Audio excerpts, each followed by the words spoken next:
বোন? দাদা এই, তোকে কতবার মানা করেছিলাম না বাইরে বার হতে? তুই তাও এদের সামনে চলে এসেছিস সাহায্য চাইতে। এরা তোকে সাহায্য করবে? চল আমার সাথে। আমার ভুল হয়ে গেছে, ক্ষমা করে দাও। এই, তোকে কতবার মানা করেছিলাম না বাইরে বার হতে? ওদের কাছে গিয়ে তুই সাহায্য চাইছিস? তোকে এইভাবে বোঝালে হবে না, তোকে চর মেরেই বোঝাতে হবে। আমার ভুল হয়ে গেছে, আমাকে ক্ষমা করে দাও। বেশি পাকা না, ভুল হয়ে রান্না গেছে, বাড়া ছেড়ে বেশি পাকা। চলো। কোথায় যাবে? ওটা তো তোমার বোন।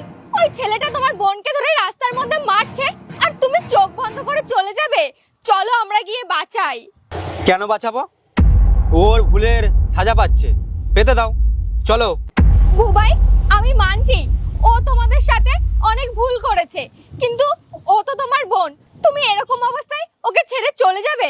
তুমি দেখছো না তোমার বোনের অবস্থা ওই ছেলেটা কি করে রেখেছে? তুমি তোমার বোনের কথা একবারও ভাবছো না? ঠিক আছে, ও ভুল করেছে, কিন্তু এখন ও তোমার সামনে দাঁড়িয়ে মার খাচ্ছে, তুমি কিছু করবে না দাদা হয়ে? কোয়েল, ও পুরো সমাজের সামনে না আমাদের মাথাটা নিচু করে দিয়েছিল, তখন একবার ভেবেছিল? তাহলে আজকে আমি কেন ভাববো? চলো তুমি। ওই ছেলেটার দিকে তুমি একবার দেখো, ওকে ভুলভাল বুঝিয়ে এইসব করেছে, ওর ব্রেন ওয়াশ করেছে। না হলে যার এত ভালো পরিবার, সে সেখান থেকে কখনো আসে? একটা ভুলের জন্য তুমি তোমার ভাই বোনের সম্পর্কটা ভুলে যাবে? কোয়েল দেখো, এমন নয় যে আমার খারাপ লাগছে না, কিন্তু তুমি জানো ও যখন বাড়ি থেকে চলে এসেছিল না, বাবা মার কি অবস্থা হয়েছিল তুমি জানো? তুমি জানো না সেই সব কথা?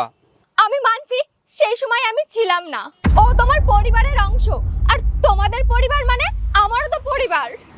ওকে এইভাবে বাজারে মারছে মানে ওর বাড়িতে কি অবস্থা করে দেখো। আমি জানি তোমরা সবাই কষ্ট পেয়েছো, ও অনেক ভুল করেছে, কিন্তু ও তো তোমার বোন। এখানে তোমার বোন রাস্তার মধ্যে সবার সামনে মার খাচ্ছে আর তুমি মুখ ফিরিয়ে চলে যাবে? কেমন দাদা তুমি? আমি জানি তুমি খারাপ নয়, তুমি চলো আমরা গিয়ে বাঁচাই ওকে। আজকে তোকে লাস্ট শিক্ষা দিতে হবে, দাঁড়া।